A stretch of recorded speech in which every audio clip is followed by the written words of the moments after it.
Vi har om bly, og bly er hovedgruppe 82. Bly bruges blandt andet også til blyanter.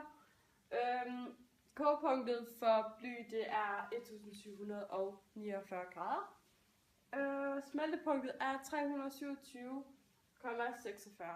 Bly er i samme hovedgruppe som aluminium, som også bliver brugt til sølvpapir, og så er vi tin, som bliver brugt til smykker.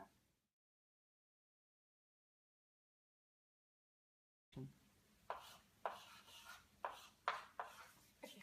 Ordet atom, det stammer fra det græske ord, der hedder atomos og betyder udelig.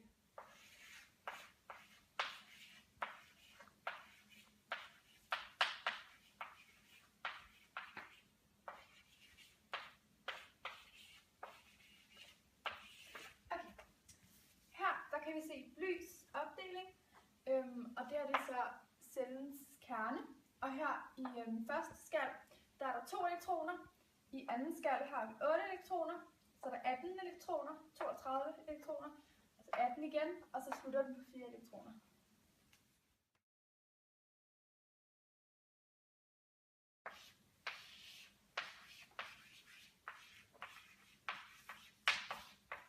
Filosofen Demokrit mente at være den første, der udtænkte en teori om, at vores verden hang sammen via kroge og de forskellige små størrelser.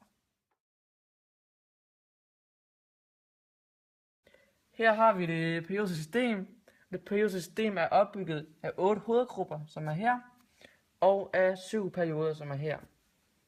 Nu har vi taget udgangspunkt i bly, og bly er i hovedgruppe 4, som er her, og bly er her, som betyder, at den har 4 elektroner i yderste skal. Hvis nu bly var i hovedgruppe 7, så vil den have 7 elektroner i yderste skal.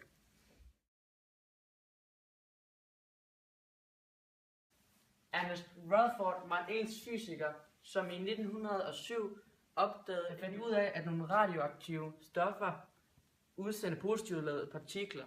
Han kaldte dem alfa-partikler. Han viste, at kernen var positiv.